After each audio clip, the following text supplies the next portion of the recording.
quite a few of his family members. This is like their family plot. He was born in York County, Pennsylvania on August 10th, 1781. He was the fifth child out of a family of 10. And he left what was described as a comfortable home with indulgent parents to move west to Ohio. His first trip here was in 1802 with his brother-in-law Jesse Slingloff. They liked what they saw in the Ohio wilderness, thought it would be a great place to come. So in 1806, the two of them and one other partner purchased 2,175 acres here in what becomes Dover and Dover Township for $4,266. He moved to the area, and at first he settled along the Sugar Creek, not right in where Dover would be, and he built a grist mill and a sawmill. His brother-in-law, the Slingloff, who we know that name around Dover, he never actually lived here, but two of his sons came here. George was a storekeeper, and his son Joseph became a mayor of Dover eventually. So the town was platted in 1807 in a nice square pattern. Deardorff built a tavern on Lot 1 that he rented out to someone, and he hoped that the village would become the county seat of Tuscarawas County. Tuscarawas County was created in 1808, and we all know the county seat's New Philly. So Dover grew slowly. It was only 3 miles from New Philly. There was no reason to come here. So in the 1820 census, there were only 46 people in town. But all of that changed when they built the Ohio Erie Canal. The canal came right through Dover, turned Dover into a commerce center. It was built from 1826 to 1830, and by 1840, Dover was the largest town in Tuscarawas County. So Deardorff worked tirelessly for Dover and the county to create something good here in the area. He was a common pleas associate judge from the time the county was created in 1808 until 1826. During the War of 1812, he was a paymaster in the Army. With Jacob Blickensderfer, he started the first bank in Tuscarawas County in New Philadelphia in 1860. Then in 1817, he moved here to Dover, gave up his house along the Sugar Creek, built a home on Lot 8, which is on the corner of Walnut and Front Street. That year he married Margaret Butt, he opened a store, he secured a post office for the village of Dover, and he became the first postmaster. He built a tavern that was known as the Falls House up on the Sugar Creek, kind of near Strasburg. That was right on the main stagecoach line between Massillon and Dover. And they entertained 3 presidents at that, in William Henry Harrison, James Monroe, and James Garfield. When the canal was built in the late 1820s, he lost the water power for his mill along the Sugar Creek, but the state of Ohio gave him the rights to the water power along the canal in Dover. So he built another mill there that became known as the Dover Mill. He served in the state legislature from 1825 to 1826, and he and his wife Margaret had 8 children who were also instrumental in creating the town of Dover. He passed away in October of 1851 from typhoid fever. So that is our town's founder, Christian Deardorff. So we're going to head over this way to the grave. Walking around on your legs. You know, I lost my legs, train accident. You read about the papers back in those days and a lot of limbs lost. No OSHA back then. I know, for a spirit I am well informed. So of course my story starts with my parents, John Emery Gimperling and Emma Newberg, married 1855. My grandpa was a justice of peace in Dover. Mom died in 1864. I was only 7 years old. Dad worked at different railroad stations around Ohio and was remarried in 1869. So we went back and moved with Grandpa and Grandma in Dover. Dad and Eleanor had 3 more sons. I'm going to tell you one story about my life, and then I've got another good one for you. So the newspaper said I lost my legs in a sudden and tragic accident July 1881 in Las Vegas. No, not that Las Vegas, a different Las Vegas. Las Vegas, New Mexico. I was working as the night yard master of the Topeka, Atchison, and Santa Fe Railroad in Wallace, New Mexico, when I was pulling the pin on a train that was coming into the yard, and my foot got caught under a brake beam, and I tripped, fell, and that's when it happened. The train car went over my legs, and they were severed. Well, quick action was taken, and I was put onto the fleetest train car going to the hospital, but I died on the way there. They didn't think I was going to be able to be transported back to my home in Dover, but it being summer, but they put my body in a metal casket, and I was on my way back home. Now, my brother Thomas was only 1 when I died, but I've kept my tabs on him. I knew he was going to be a bit of a troublemaker. So Thomas was notorious at West Point. It took him 5 years to graduate instead of the traditional 4, and he was always in some sort of trouble. His last infraction was actually front of the front of the paper in Buffalo, New York. He was trying to smuggle alcohol into West Point and got caught red-handed. He was court-martialed, found guilty, and sentenced to be dismissed by none other than President Theodore Roosevelt. But somehow he got out of it. His case was mitigated by Colonel Mills, commandant at West Point, and he got out of it. And then, what do you think happened to that cadet? Well, he went on to have a successful military career. From almost being expelled in 1904 to retiring in 1942, he served in the Spanish-American War, World War I, and World War II, and is now a colonel, buried as a colonel in Arlington National Cemetery. Can you believe that? From troublemaker cadet to successful military commander. Wow. Well, I've kept you here long enough, and besides, I think there's lots to see from my vantage point. Thank you. Basil, so we got to talk about this guy. If you look around the cemetery, you see a lot of other gravestones that are shaped like this.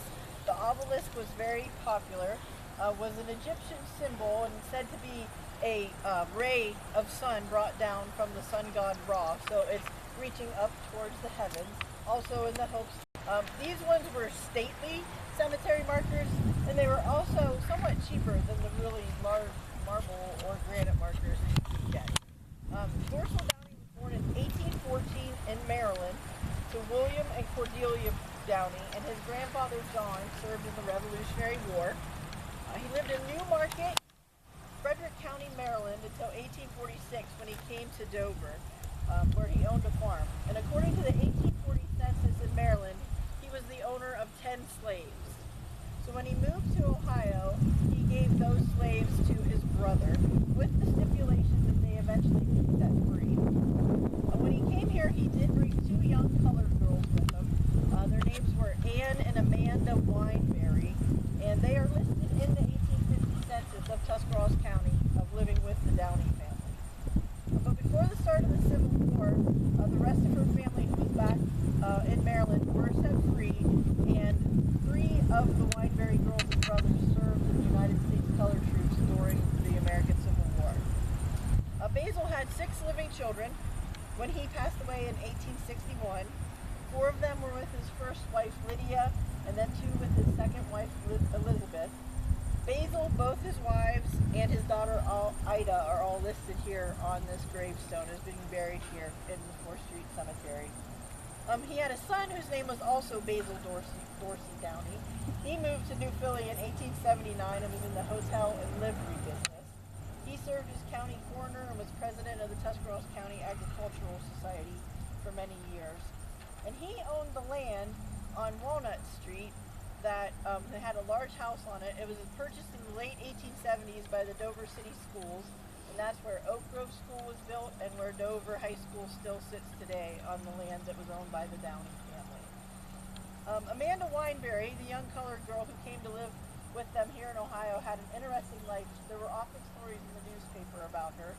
In an article in 1895, it stated that she was the only colored person living in Dover at that time. And then in her obituary, gave details of her life. She lived with the Downeys until Basil died in 1861, and then she lived on her own. She made many trips to visit Maryland and visit her family there that were mentioned in the newspaper. Her nephew, Lewis Taylor, worked at the Herbert House Hotel, which became the Dover Hotel on the corner of Tuscarawas Avenue and 2nd Street. And when she died, The obituary said she made a comfortable living by telling fortunes, attained little to no reputation in this line. And the obituary went on to say, not a day has passed for years that someone has not called at her place to be given a glimpse into the future. And while her patronage was largely from Dover, a great many people from distances were brought to consult with her. So, that is the Dorsey Basil burial ground. These burial grounds are generally quite peaceful, tranquil. They are a nice place for the gentle sleep of the dead, especially of my dear sister-in-law, my darling nieces, my mother, and along with my brother Dwayne and I, we are all here. And this orb, its symbolism speaks volumes. An orb is a symbol of love and devotion. Oh, and Dwayne, his heart broke here in Canal Dover, and this orb certainly speaks his heart, his love and devotion for his lost family. Dwayne and dear Emily were married here in Canal Dover in September of 1841, officiated by the Reverend Henry Whiteman over at the Methodist Church. And in July 1846, they welcomed little Lillian into the family, but she was gone before the next summer of 1847. Such heartache for the child. And then the next year, our mother, 1848, passed away, and so she joined her granddaughter here in the earth along 4th Street. And then the next spring, Dwayne and Emily welcomed another little girl into the world. Oh, the tragedy struck, as it so often did in childbirth in those early years. Well, Dwayne's dear Emily passed away just 9 days after that baby was born. The baby was named after Emily, Emily Ann, but she was meant to be an angel too. She departed my poor brother by September of that year. Well, my brother Dwayne, he worked as a grocer here in Canal Dover, and he was associated with a Mr. Samuel Furtick. And Dwayne stayed with the Furtick family while he tried to, regain his footing here. But he decided not to stay here in Canal Dover. He went westward, away from his broken heart and into something brand new. In 1855, he went to Iowa. And I was there while he was working. He got involved in the real estate business. And I was with him there in Des Moines when I passed away in 1865. And he sent me here to be with his family. My brother had now placed 5 important women into this cemetery. It was just a foregone conclusion that he eventually would come and join us here someday. Now, he never did remarry. He stayed in Iowa. He became a member of the city council in the year 1875. And then in 1884, oh, poor brother, he was struck by blindness. Good. Well, he went to live with our nephew in Colorado, finish out his days. Well, when he passed away in 1894, the Iowa State Register reported what we already knew, that his remains would be sent to Canal Dover, Ohio, for burial, where his wife, 2 children, his sister, and his mother lie. Now, before you go, I have some more tales of interest for you. and I had other brothers and sisters, yes. And one of our brothers went south. We were still quite young. James Harvey Devotee. He was born in 1813, so he was younger than Dwayne, but older than me. And in 1831, he was baptized into the Southern Baptist Church down in Savannah. And he became a preacher in Georgia and Alabama. Now, James had 15 children, and one of them had the distinction of being the very first Alabama man to lose his life in the Civil War. Our nephew, Noble Leslie Devotee, he enlisted as a chaplain with the Confederate Army, and he died when he fell in the water at Fort Morgan, Alabama. Another of our nephews also served the Confederacy, but he was an assistant surgeon. And oh, that horrible war just took its toll on him. Poor James Howard, he passed away in 1865. Well, now Emily's family has deep roots right here in Dover.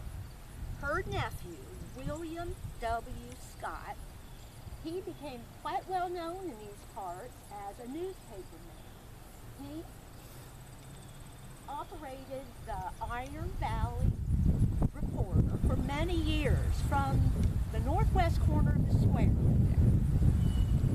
Before the Civil War, he was trained as a druggist. Now, like our relatives on the Devotee side, William W. also served in the Civil War, but on the Union side this time. He enlisted in 1861. He was discharged with a disability in 1863, but you know, he re-enlisted as a hospital steward, and he served until 1866. And then he came back to he worked as a druggist for many years, and he would also write for the local paper. And then in 1872, he opened his own paper. Oh, he passed away in 1902. And if any of you have possibly seen that rock over in the square, you might know its story. William W. brought that here all the way from Tennessee. That big old rock saved his life at the Battle of Chickamauga. Well, I should let you go on. I'm just prattling on, so do enjoy this peaceful setting as you move about. Thank you, Mary, for speaking with us. Angels. And angels are once again a type of Victorian symbolism that seen as the guardians of the gravesite. Welcome, everyone. My home is slightly small, so we'll stay outside right now. But my name is Sarah Crater Knisley, and I am the first wife of Abraham Knisley and the mother to George and Perry. My husband is the great-grandson of John Knisley. Now, I know that there's a little bit of a rivalry with that town across the river there. And John Knisley was the founder of New Philadelphia. But I always thought it was important to take pride in your family heritage. So, if you continue listening to my story, we may have a little bit of heritage on this side of the river, too. Now, my husband, Abraham, he had a difficult life. He had a lot of tragedy, but he persevered. In 1839, when Abraham was only 2 years old, his father passed away. Now, his mother remarried to a decent man, but Abraham lost his stepfather in 1862. And then at the young age of 27, I passed away also. And about a year after that, in 1872, Abraham lost his mother. So without a lot of family to support and guide him through life, he was still able to make a great success of himself in Chicago, of all places. Now, Abraham, at age 15, started out on his own, and with him he carried the spirit of American intuition, and he started traveling throughout this great nation. Now, I've always believed that with a little bit of gumption and a little bit of pluck to him, he could do anything that he wanted to. So he first headed up just north of here to Massillon, and he actually started to apprentice with a tinner. So he participated in the tinner's trade, if you're familiar with that. And from there, he became a journeyman, and he traveled all over. He was in New Orleans for a short time, and then he settled in Chicago for a little while, where I would join him. Now, in Chicago, he found work with J.C. Miller and Company, if anyone's familiar with it. They are tinners and roofers, and you ask me, he was their best employee. However, J.C. Miller didn't do quite as well, and they did have to shut down. But my Abraham, of course, continued and started his own business in Chicago. Now, as the great city of Chicago began to grow, my husband also started to grow his business and move around from area to area. He was doing so well that by 1868, he invited his brother, Richard, to come join him in Chicago. Now, about this time, however, I was beginning to take ill, and Abraham and I thought that it would be best if I came back to both of our hometowns of Canal Dover and just rest at my parents' house. If you recall, my maiden name was Crater. Many of you are familiar. My father's property on the east side of it actually would later go to be Crater Stadium. If anybody has ever attended a game maybe at Crater Stadium. Well, I digress a little bit. My husband stayed in Chicago while I was resting up in the beautiful Dover countryside in hopes that it would pick up my spirits and pick up my health also. However, catastrophe struck in October of 1871. You may have read about this, but the Great Chicago Fire hit everything. And Miss O'Leary's cow took not only my husband's office, but all of his work, his business, his livelihood. And within about a month of that, I passed away back in Dover, not there beside my husband to support him. However, Abraham didn't let any of this stop him, and he persevered on. Now, Abraham did remarry in 1874 to another Sarah, also a Canal Dover girl, but he continued to build his business back up, and by 1884, he had one of the most well-organized manufacturing businesses in not just Chicago, but what many people said in the United States. And I would like to read just from the History of Chicago, Volume 3, if any of you are familiar with it.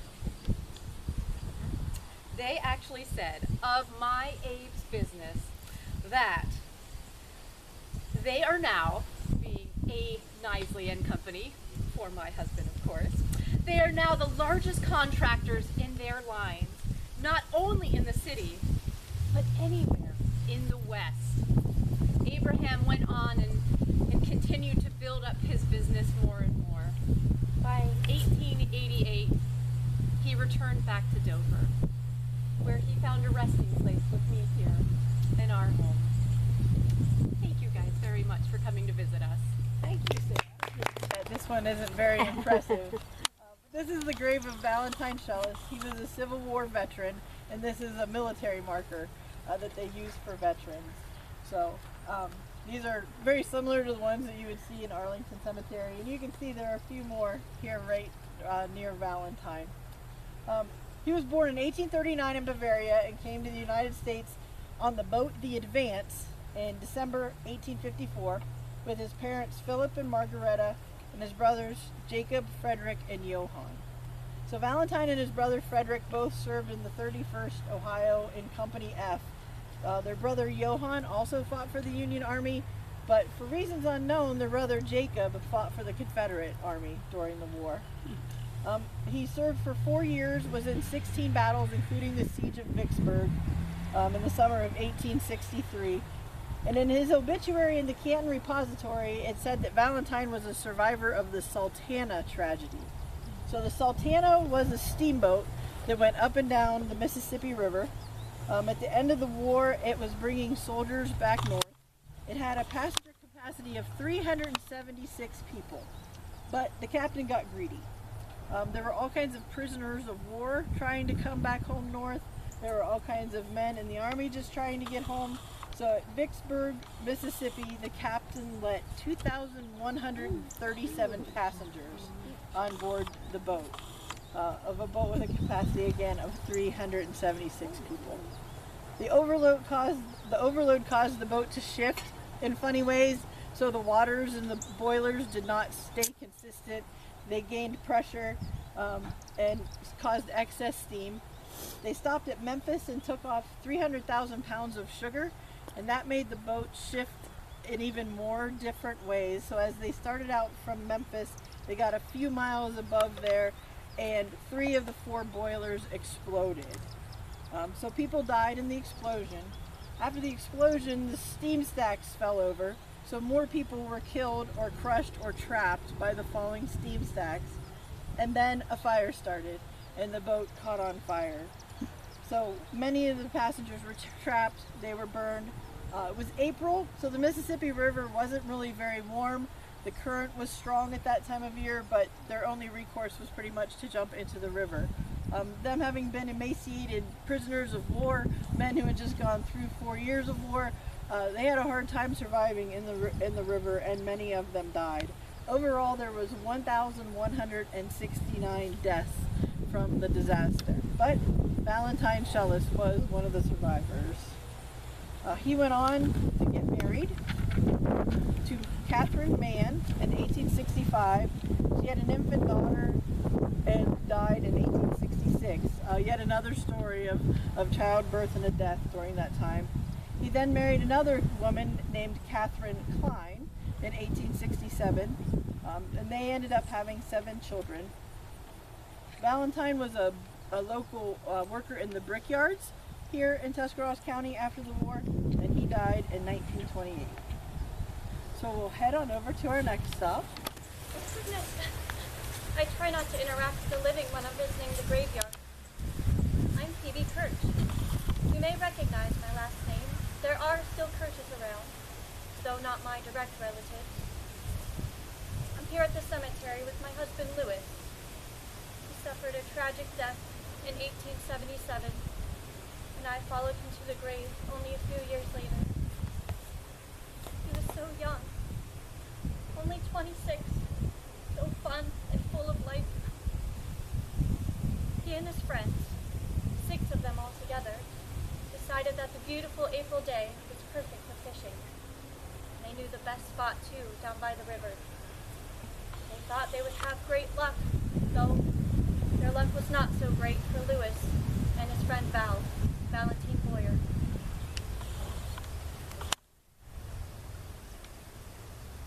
They were in their sheet iron boat, I guess too near the dam. The water started to come over the breast of the dam and flooded the boat, sinking the ship. The spring rain made the currents too rapid, and it made it impossible for them to swim away. Thousands of people flocked to the area to search for their bodies, which took 3 agonizing days. They were lost on Thursday, and it was Sunday until they were finally pulled from their watery graves. They were quickly buried the next day. Louis was recognized as an Oddfellows member. With Louis gone, it meant that I was home alone with our young son. He was only 2 when his father passed, and 9 when he lost me too. I'd like to think that his early losses gave him an adventurous spirit. He went on to live with his uncle Henry Kirch, and then worked at a clothing store on Factory Street with W.E. Sykes. He moved west into Indian Territory from 1904 to 1908, but then returned home to Ohio, where he was a superintendent at B.F. Goodrich. But the West called his name once more, and he moved to Oklahoma, where he lived and later died in 1951. I'm glad we could survive the tragedies of life when I could not. I must be going. Reminiscing about my husband Seth and our son Ananias and two of his three wives. My name is Susanna Stocksdale Harper, and my family and Seth's family were two of the earliest settlers in Tuscarawas County. As with many families in Tuscarawas County, we had our share of hardships. My father-in-law James, he was born in Sharpsburg, Maryland. He was a major in the War of 1812. Him and his wife Elizabeth came over to Dover Township in 1818, and they had 9 children. As with many families who settled in the West, Martha, my sister, and I, we married brothers. My mom and dad were Elisha and Rebecca Stocksdale of Dover Township also, and we had 11 rambunctious children in our family. As I said before, Martha and I married brothers. Martha married James Harper Jr., and I married my beloved Seth. Now, Seth was loved by the community. He was a respected citizen. He was a master carpenter, and he was commissioned in 1872 to build the Rustlin Hills German Evangelical Lutheran Church. Back in the summer of 1872, they started construction of Rustlin Hills Church, and that is what took his life. He recruited 12 local folk from the community to help him. 12 men were on the roof with him, and they were putting in the final beam of the bell tower, and a brace holding the beam snapped, and all the men were thrown off of the roof. All were injured, but my Seth was the only one that lost his life.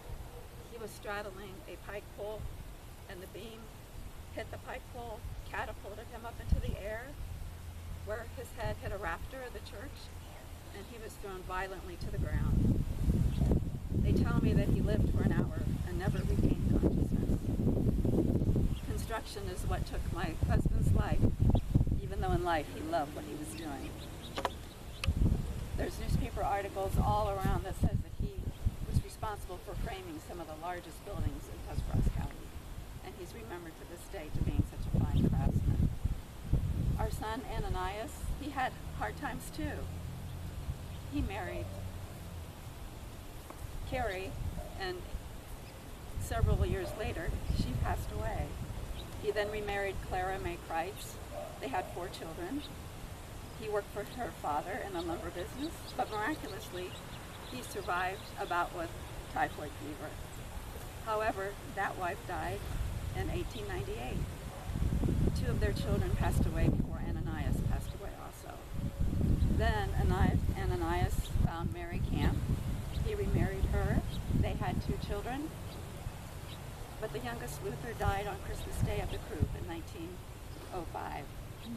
My Ananias joined Seth and I in the heavenly realms in 1935. So I think I've told you enough stories for today. Thank you for coming.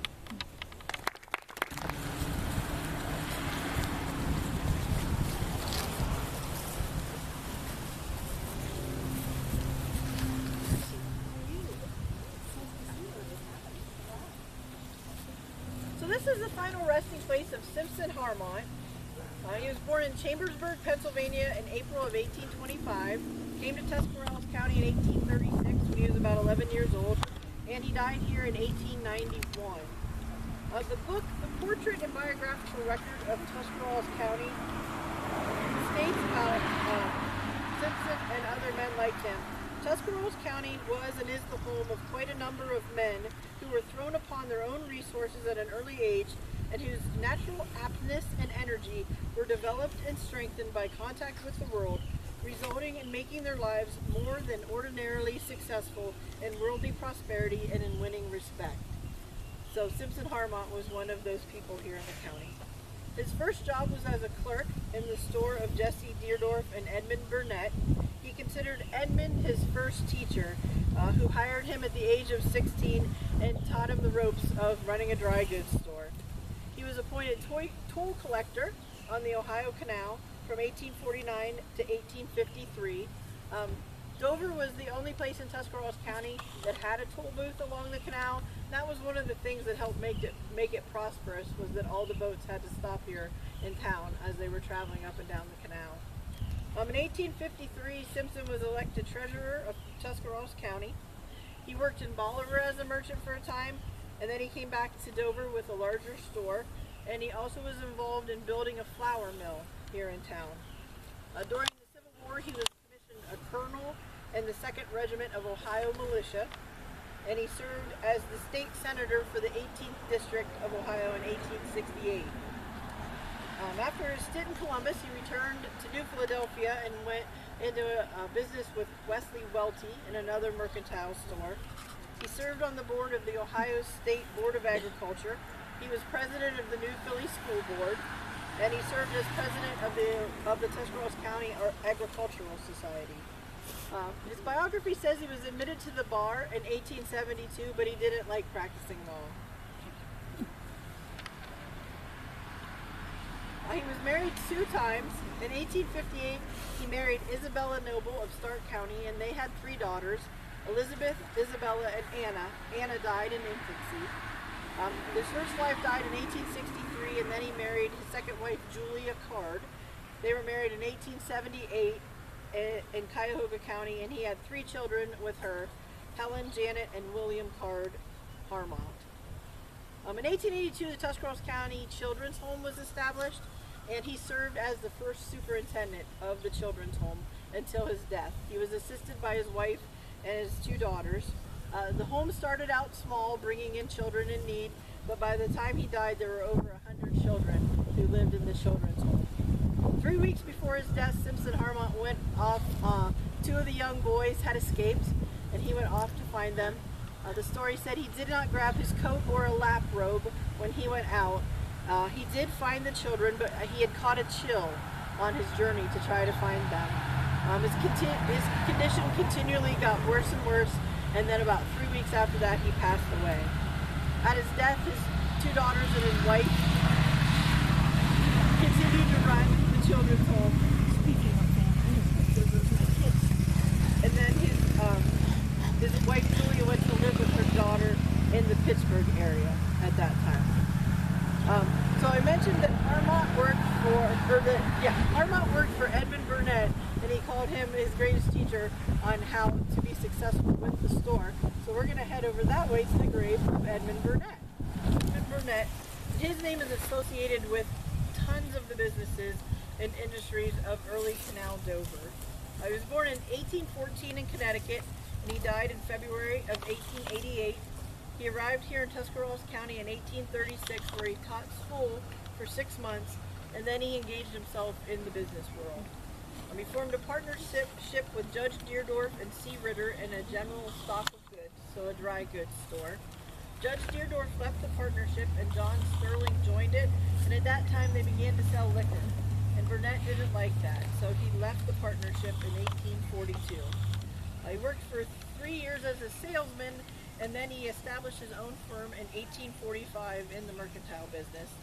He also had an interest in the milling business in Dover, and he partnered with Nathaniel Hayden. Nathaniel Hayden owned the land where Dover High School stood before our friend Basil Dorsey Downey purchased that land. They purchased the mill that originally Christian Deardorff had started along the canal towpath.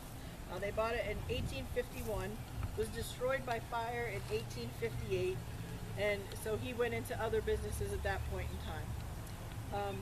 He invested in an oil well. Oil wells were popular in this area, but what they ended up finding was salt. So salt wells became very prosperous. For some reason, though, Edmund's venture into that was not successful. He was a stockholder in the Dover planing mill and president of the furnace company that operated the blast furnace in town.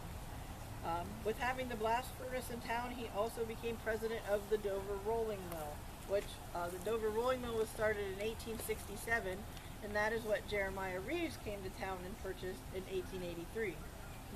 In 1870, Burnett got rid of his interest in all those businesses, and he just operated a warehouse. There was so much shipping that went on the canal and on the railroads that were here by then that operating warehouses was quite a prosperous business at that time. In the 1884 history of Tuscarawas County, it says of him, he is known for his strict business principles and irreproachable character. He was also a public servant, like most of these other ones that we have heard about. He was elected to the state legislature, and President Rutherford B. Hayes appointed him postmaster of Dover, and after him, President Arthur also appointed him postmaster. He was married to Mary Williams, who was the daughter of a judge in New Philly, Peter Williams. She passed away in 1867, and then in 1878 he married his brother's widow.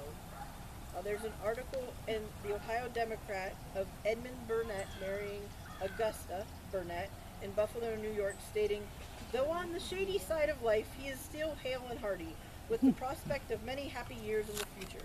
He has been identified with almost every Dover improvement for the last half-century, and has done perhaps more than any other man towards procuring our present enviable position among the many prosperous towns of the state." His brother, who Augusta was originally married to, was named Servington Savory Burnett. I just had to mention his name because it's a very good name. That's even better than Basil. She died in 1877 and is buried in, or he died in 1877 and is buried in Duluth, Minnesota. And when Augusta died in 1909, years after Edmund, she was buried in Maine. He faced kind of hard times at the end of his life. There were financial setbacks across America during that time period, and the local paper painted kind of a sad view at the end. In former years, Edmund Burnett was among the prominent and successful businessmen of the county, but in later years he was wrecked by disastrous financial whirlwind which passed over the country. And when he died, he was serving as the toll collector on the Ohio Erie Canal here in Dover. So, this concludes our program. This is just kind of a small sample. You can see there's lots of stones here. So this is a small sample of some of the founding fathers of Dover. I hope you enjoyed our spirits who are here with us today. And thank you for coming. Come see us at more Dover Libraries programs and more Reeves Home programs.